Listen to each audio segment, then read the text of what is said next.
All right, you ready to go, Carla? Yes. All right, here we go. Really excited about today as always. Let's go. Come on. My normal pump-up routine. Get down and dirty. Come on. All right. So hello, everyone, and welcome back to another 5K tennis discussion. Here we are again, still very early in the 2019 ATP and WTA seasons, and we are on lucky show number 21 already. Wow. 21. 21. Let's go! So the finals are set for the 2019 Australian Open. So we're going to dive deep into those matches, look at some of the previous year's finals at the Australian Open and how these players got there in the first place. So I'm really excited about today. We definitely, Carl, I think, have to give a lot of props and a lot of respect to the Australian Open tournament directors, the ball boys, the line judges, the umpires, the fans, and everyone in between that is involved in this tournament. This tournament has gone, in my opinion, over the past 20 years from one of the least important to one of my favorite, if not my absolute favorite. Yeah, it's true. I mean, we've had some great champions in the past few years, and I mean, we have two great finals, I think, this year. Two strong finals. We have two really, really blockbuster finals, in my opinion. Yeah, usually I don't stay up to watch them, you know, the finals, but this year I will. Yeah, we're going to be weary the next two shows. Again, after 21 shows, I think our last show will make 23 shows. I think we deserve a couple days of rest, right? Yes. Way to get it done. I think Ethan said he was making some chili, so send some over. Let's go, Ethan. Just send it on some dry ice and we'll love to eat that. All right, so as usual, we will put a link above from the previous day's show in case you missed it. I know we have a couple new viewers here, some new people that have been commenting and reaching out to us, so welcome. And we'll talk about that momentarily. But in case you missed the show yesterday, if you want to catch up on where we left off, then click the link that came up above, and that will pause this show. You can watch that one and then jump right back into the group or family discussion, as we like to call it at this point in time. Definitely. As always, we like to start every show with shout-outs to all those that assisted us in coming up with today's shows from the previous day's shows. So if you comment or call us on the phone or email us like a lot of you do, then we always like to give thanks to all of you that help us prepare for the current day. And there was quite a few people that were sending messages they were on the YouTube channel commenting, and I think I was up. It was like 3, 4 in the morning. I was answering a few, 5 in the morning. Yeah. There were a few. Well, they're up, and they're going to sleep, and we're getting up. So yes. All right. So shout outs from yesterday. Wayne Chia, first and foremost, who stayed up till 2:00 a.m. In the time zone that he lives in, which is in Singapore. Much love to you, Wayne Chia. Yeah, he was watching our show at that time. Good for you. Thank you very much. Loyal. Rajesh Kumar, as always. Ethan DA, as always, has become a daily contributor. Rajesh is always daily. Thank you very much, guys. New viewer, new subscriber, Peace Buddha, had a really wonderful comment yesterday, short but powerful, and we'll get into that. He mentioned that we were in a conversation about players having easy draws or hard draws. I completely agree with Peace Buddha that there is no such thing as an easy draw, and I totally agree with Peace Buddha on that one. Me too. Simone Simonovic is always making some noise. Arvis Jagomir. By the way, when it comes to Arvis Jagomir, I've been following Arvis Jagomir's writing on different platforms for a while. He has a thread on GrandSlamFantasyTennis.com that I've followed for a very long time, and it's really a privilege to read his tennis writing. It's so fun. It's positive. There's never anything negative, and it's a really well done writing. So he follows a lot of tennis. He follows every tournament, he said. So yeah. So if you see him comment within these videos, check them out, read them. They're really quite nice to read. BDog02, longtime follower since almost day one, contributes. Really much love to you, BDog. Stefan Nizovic, solid tennis player, by the way. Much love to you. He weighed in. Ivor Savage and the entire Ytex team. Again, there's no monetary gain for us. I always mention Ytex because for me, they make the racket stringing aspect of the game so fun, so friendly, and so personal. I can't not mention Ivor and his wonderful team. So if you haven't checked out YTEX, there's a link below in the description field for their site. If you get into stringing or like the apparel, they're really a quality, top-notch company and people. By the way, we should have some new products coming in for our February order, and we'll do some videos about that after this tournament ends. By the way, if you're wondering why this boxing glove is up here, a lot of times I get excited with my left hand. So I'm going to wear this boxing glove today. This is my pair of boxing gloves, and Carla has a set too, a green pair. Yes. And we do box, so if you want to check out some of our boxing videos, I'll put a link above for one of our... Well, I've gotten better. At first, I think I got scared to do it, but now... Yeah, so now she kind of fits in. I don't, like, jab her really hard in the face. Sometimes she'll hit me pretty good, but I won't hit her. But I'll just say, hey, back up, you know. But I'll put a link above for that. But I'm going to wear this today, so if I get amped up with my left hand... Well, hopefully I don't get it. Then I'll just protect her. Oh, boy. All right, so this should be fun. So I've got my trusty boxing glove on. So, all right, Carla, enough with the introduction. Let's get right into the Australian Open. You have done a tremendous job from going to 256 players all the way down to the last 4, which, as we know, are Novak Djokovic, Rafael Nadal, Naomi Osaka, and Petra Kvitova. Real quick, before we start breaking down those matches, let's go over... Well, let's talk about some doubles before we break into those matches. Okay, let's go with doubles. Well, the women's doubles finals was yesterday. Shuai Zhang from China and Samantha Stosur from Australia defeated the team that was expected to win 6-3, 6-4. Kristina Mladenovic from France and Timea Babos from Hungary. They won it pretty easily. Great for these women. Let's go. Great for Samantha Stosur to do it in Australia. There was a lot of drama, though, in this match. The first drama was that her opponent... Thiem's girlfriend, as you say, Mladenovic, was Mladenovic, Thiem's girlfriend. She was really trying to get under Samantha Stosur's skin. Samantha Stosur was having problems with her toss, and she would say, "Get your toss right." Or anytime she would miss her serve, she would say, "Come on." Oh, so Mladenovic was shouting across the court at Stosur when she would miss, like, "Get your toss." Like she was trying to coach her, but talking smack. Yes, and usually you don't do that. I mean, I wouldn't like it if someone's telling me across the court, my opponent, what to do or cheering my misses, you know? I would be pretty upset. Well, I think I'd bring that person to the net on purpose. And then headhunt at them. Like sometimes when we play, I go to the net, instead of trying to pass me or lob me, you just go right at my face. Yes, she deserves it. I guess she didn't like losing 6-3, 6-4. Well, I think there was probably some tactic there. She was probably trying to frustrate her because they were losing, kind of like Monfils does sometimes. Like Monfils, when Monfils loses, he starts throwing tantrums just to try to get the other person out of their element. He's done it to Novak Djokovic before. I've seen that. Yeah. But they won, and a lot of people in all the forums are upset. They were watching this match, and they didn't get to see the trophy presentation on Channel 9 in Australia. I heard about that. Yeah. I think the last time Stosur won in Australia was mixed doubles in like 2005 or 6. I should have looked that up, but I'm almost positive.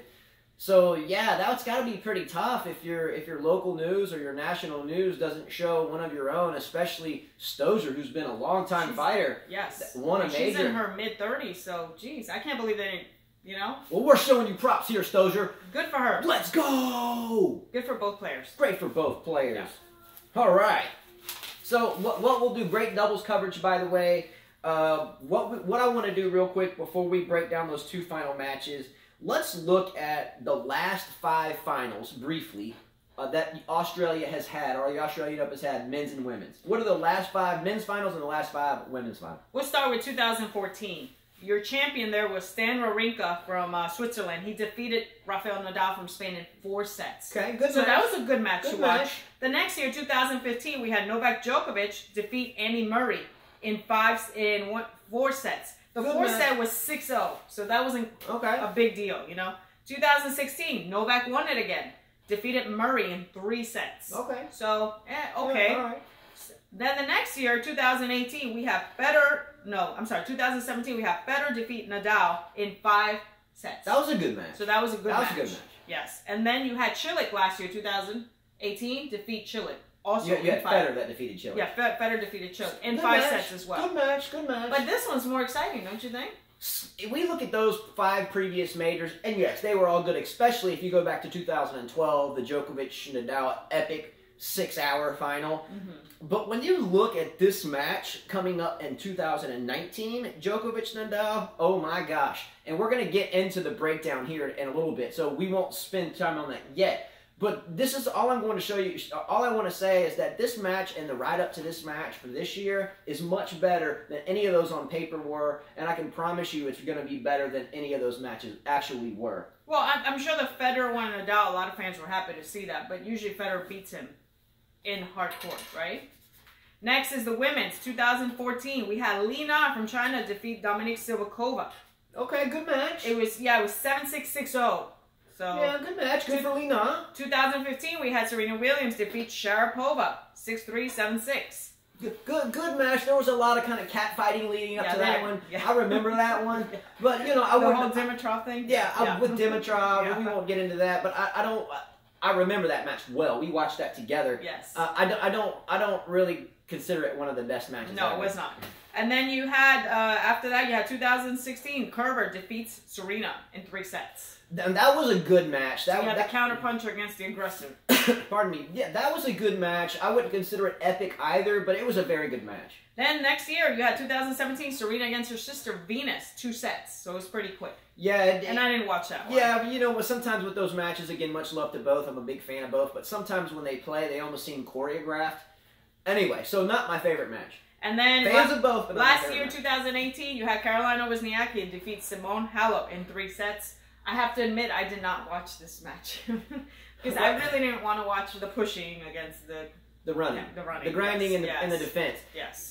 Again, great match and good for Wozniacki there to get her first major. I've never been a huge Wozniacki fan. I think she's a wonderful girl. Don't get me wrong, but the whole defensive pushing Radzwanska type, Chris Evert type tennis, it's not very exciting to watch. Hingis did it well. She did it a lot better. Yeah, Hingis did it great. Martina Hingis did it. And I think Hingis would have a lot more majors if it wasn't for the Williams sisters. Yeah, yes. And a lot of other variables too. Yeah. So all I wanted to review those for was to lay out the foundation that with the Nadal-Djokovic final this year at the Australian Open, accompanied with the Osaka-Kvitova final that we have this year, 2 power hitters, 2 really, really strong girls that really can bring a lot of heavy hitting to the table and a lot of just precise ball striking, great shot selections, and so much more. And we're going to get into that. But I think this year is going to be a just absolutely epic final weekend. Well, we had Arvis that made a comment that Osaka will, I guess, make a record or something. She won the U.S. Open, first time a woman wins the U.S. Open, and then makes it to the finals in the Australian Open. And I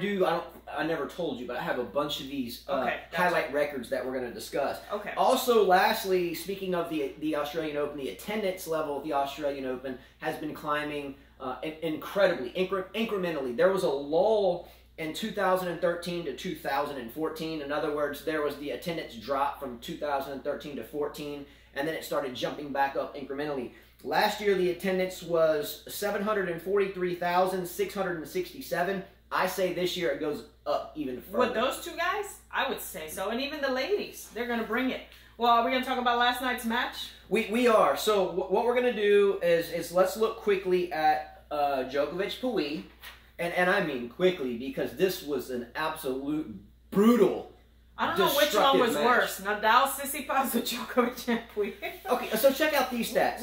Novak Djokovic only hit 5 unforced errors, or excuse me, 5 unforced errors, 24 winners.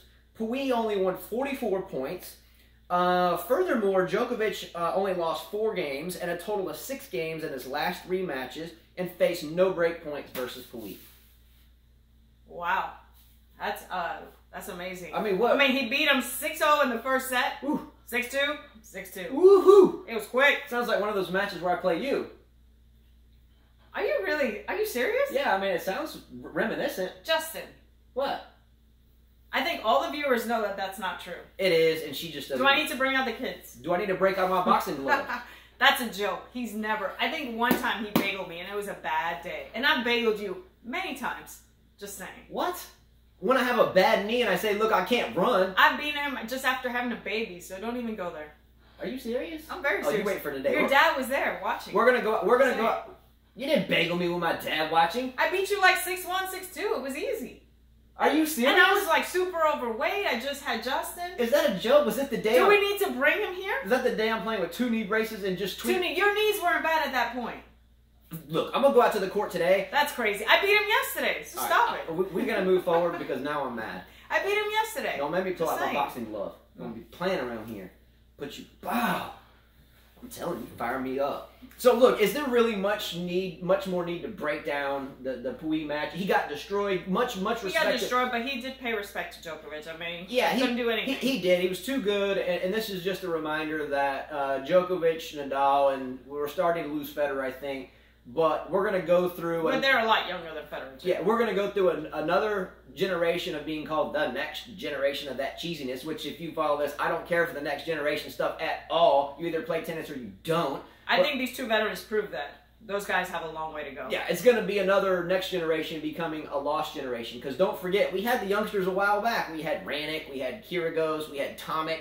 We had all these players that were a next generation back then. You had Dimitrov, who never did anything. Dimitrov, but the media didn't push the next generation then. But now it's getting to the second generation, so they got to put someone else on the map, and it ultimately is going to be another lost generation.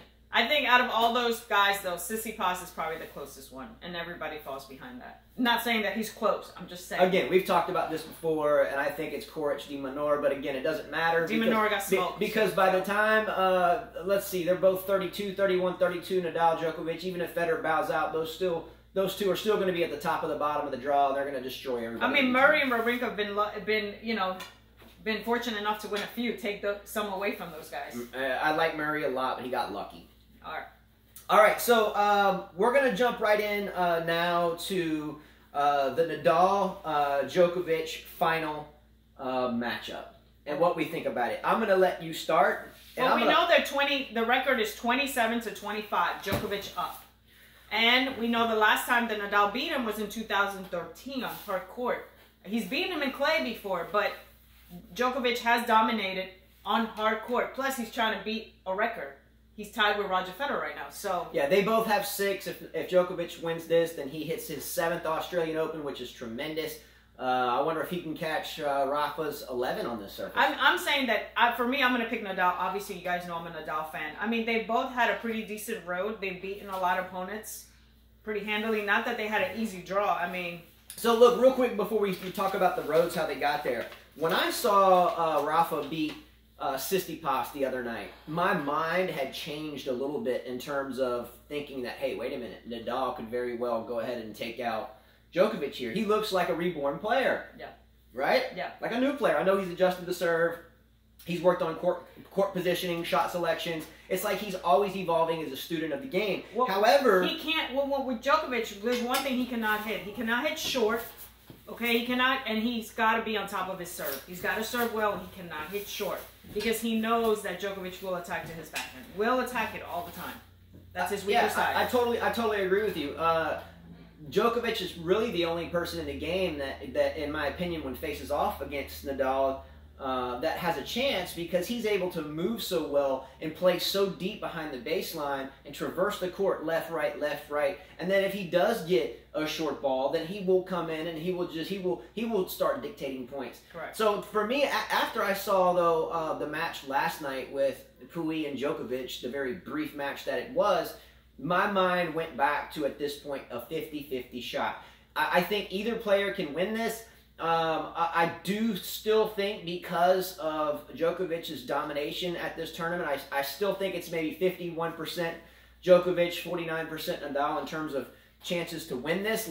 We cannot forget that Carla has an ongoing bet that Djokovic will not win all 4 majors this year. If Djokovic does win all 4 majors, then she has to do a show like she did last year. There's a show out there. I'll try to find a link to it and put it above. Do you think I can find it? Oh, yeah, we'll find it. I'll find a link to it and put it above where it will show Carla doing a whole show where she's painted up with Djokovic, I Love Djokovic t-shirt, where she lost a bet last year. But she has a bigger bet this year. If Djokovic were to win all 4 majors, she would do something really, really bonkers for an entire show. So remember that.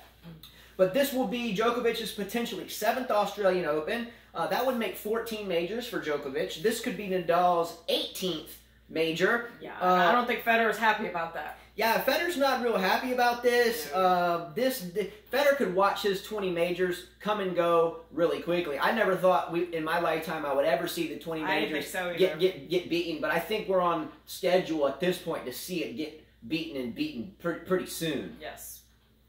So we'll see here. I mean, if Nadal wins here, He'll have 18. 18. I can pretty much assume if he stays injury-free, he'll win the French, which would put him at 19. Oh my, one more French next year. He's already tied the 20. Yeah, and both of these guys have beat, like they said, the younger generation. They've beaten them pretty handily, looking at the draw. I mean, he beat a Sanga that's not quite fit. Yeah, Shapovalov, I'm surprised he gave him a set, you know? And then he played... And Medvedev took a set. Medvedev took a set, but I think that was a fluke. Then Nishikori retires. So that took back a set, and then the destruction last night that he dealt... Nishikori it wasn't even a match, yeah. So he's gone through it pretty quickly. I mean, we should have had Raynek there, but that did not happen. All right, so again, real quickly, Djokovic's road to getting there. He took out Kruger, then Tsonga, then Shapovalov, then Medvedev, then Nishikori, and then Pouille, and here we go. Nadal took Duckworth. He had Ebden, Diminor, which he creamed, Berdych, which he creamed, Tiafoe, which he creamed, and Tsitsipas, which he creamed. So good. And again, Carla did all this, all these draws. Wow. She did start to finish, so great job. All right, so we know the women's final. Let's break it down real quickly. So we have Petra Kvitova, we have Naomi Osaka. Here's a couple of fun facts about this match that I think will make it absolutely epic. All right? We have two powerful players, power games, right? They've never played one another. So I think the first set's going to be, I think the first set might be lopsided one way or the other, simply trying to get to know each other's game, their strategies, their patterns, and maybe someone will learn it quicker than the other one. I think Kvitova might own the first set just because of this. And maybe not. Maybe it'll go the other way, and maybe it'll be a 7-6 first set. But I think there's going to be some equal time spent on that court studying each other's game and trying to figure out patterns and what shot selections and where they serve up the tee out wide or body or whatever. It's a heavyweight bout for sure. Whoever wins this will become #1 in the world. Wow. Big time, right? Big time. For both of them. One's 28 and one's 21. So $2.9 million to the winner. That's a great job for the women here. That's awesome. It's like 4.1 million and whatever the Australian denomination is, which is 2.9 million US dollars. So great job there. Osaka can become the first ever Asian #1. Lena, I don't think ever made #1 in the world. The article I read, research. Probably not. No, but she's won a few Grand Slams. She's won two. I think a French and an Australian, but I don't think she ever made #1 in the world. Osaka was ranked number 72 in the world this time last year. Yeah, that's amazing. She's done a tremendous job. By the way, I watched her match last night again, Pliskova, and she would be down break point, but her serve would get her out of that. Yeah, and that's my next stat. Great call right here. Yeah. Oh, real quick, I got a couple more stats before I get to Osaka's serve stats. Kvitova, at age 28 years, 326 days old, could become the oldest female ever to attain the #1 spot for the first time. Awesome. And 28 is not old. Kvitova has only lost 28 games in 6 matches, the fewest games lost since Steffi Graf won in 1994 when Steffi Graf beat Marcia Sanchez Vicario. Yeah. I love Sanchez Vicario. I love Graf more. Oh, I do too, I'm just saying. With Sabatini, Vicario, and Graf, that was kind of like that era's big three. Well, you have Monica Seles. Monica Seles, too. Monica Seles would be second. Steffi, Monica, then the rest. Kvitova has, if Kvitova wins, it will be the 9th Grand Slam in a row that a different woman has won it. If Osaka does, it'll break that omen. In other words, a different woman has won the last 8 Grand Slams or majors in a row. If Osaka wins it, it'll stop that because she won the U.S. Open. Well, I think that's a good thing. I mean, I think people got tired of seeing Serena, you know? So it's good to see different women win. I agree. Osaka has 50 aces in this tournament for a male. On the male side, not a lot, but on the female side, big time. That is big time. Big time. Kvitova has won her last 8 finals in her last 8 tournaments that she's played. So, in other words, every time she reaches a final, she's won her last 8 in a row. She wants this bad. I actually picked her to win, so. All right, so you have who winning the final? Kvitova. I have Kvitova winning the final too, and we will, in my opinion, have the 9th non-consecutive Grand Slam winner. It won't be easy. It won't be easy. Osaka will fight. All right, so real quickly, Osaka's way of getting to the final. She took out Lynette in the first match. She took out Hisai. No, she took out Sedensky. Oh, Sedensky, yeah. So she took out Sedensky. There you go. Yeah. And then she took Asai. Yep. Then Sevastova. Sevastova, yep. And then Svitolina. Svitolina, and then Pliskova. Then Pliskova. All right, so on the other side, we have Kvitova. Kvitova took out Rybarkarova, then Bagu, then Benchik, then Enemisova, the American girl, then Barty, and then Collins. That's how they got here. So some pretty good opponents, yeah. Again, I think Kvitova wins this match. I agree. All right, so is everybody ready? I can't wait. It's going to be a long weekend. Coffee. Man. Coffee. All right, everyone. Probably not good for us to do that. Great job, Carly. You've done an absolutely tremendous job doing these draws, this tournament. You amaze me at how you keep up with it. What's more amazing is when I destroy you on that court today. I know. There's not anyone there that would actually believe that. Yeah, Come right. on now. Better get real. All right, real quickly as we end, a couple of things. A quick health topic for today. I do have a lot of knee issues. I mean, I can play through them, but sometimes I just cannot. I like to use something called turmeric. T-U-M-E-R-I-C, which is a natural herb for joint inflammation and so forth. And this was advised to me from a family friend that is a physician in the family. For inflammation, pains and stuff when you wake up in the morning and so forth, that's much better than taking anything, any type of medication. Again, I take 0 medications. I used to take things like Advil and ibuprofen for my knee swelling in the morning and so forth. But the turmeric has helped me. Again, don't take anything unless you talk to a doctor or your doctor or do your own research on it at first. But it's helped me a lot and leaves me, and I know Carla has never taken any type of medication, not even over-the-counter stuff, ever. And it's much better for the body, digestive system, kidneys, and so forth. So check that out if you deal with aches and pains. I've had shoulder surgeries. I've had ankle issues. I've had knee issues over the years. I've played tennis 38 years. I'm 41, started it too. And I personally have never had better luck with anything than I've had with turmeric. So try that. It's better than anything, especially anything repetitious over-the-counter stuff. The book in front of me, by the way, the International Book of Tennis Drills. Absolutely quality book. It is put out by the United States Professional Tennis Registry. I know it as the PTR, who puts out some of the top-notch coaches in the country, in the world for that matter. I think Igor Savage is a PTR pro. I know a lot. I know many. A good friend of mine, Tomas Katar, across the way is a PTR pro, and I know hundreds of them. Have met hundreds of them over the years. And they're really good, they have solid great coaches. Drills. Yeah, Carla, great drills, and I've used a lot of them. Carla and I are certified through a different organization, but nonetheless, the book I'm representing today has no affiliation with us. But it's a really good book that Carla and I will routinely refresh our memory on countless drills that are good for any parent, any coach of any level, teaching kids, teaching any adults or senior players or league players or whatever you're coaching, and you want a new drill to add into your toolbox of drills, get that book. Yeah. Okay? Wonderful book. In the end, as we end the show, that's it. So a couple quick thank yous to all of you. It's been an absolutely wonderful ride over this past, now going on 2 weeks. 21 shows, 23 as we end it. After the show's over again, we're going to take, a few days off. A few days off, catch up on some bills that we kind of neglect this time of the year. Catch up on some bills. You said that twice already. Hey, I'm excited, man. I'm excited. Let's go. And I have to think Plus, about we have the high school season. Yeah, our high school tennis team starts. We have 5 kids and 2 are our boys. They start in February. Our oldest plays number 1 on that team. Our second oldest plays number 2 on that team. So we're going to be off on that venture for a while as well. We will be doing our February YTEX play testing and string testing with our products for February. After this tournament ends as well, we've put that off for 2 weeks, so we'll get back into that very soon. I look forward to doing that with Carla very soon.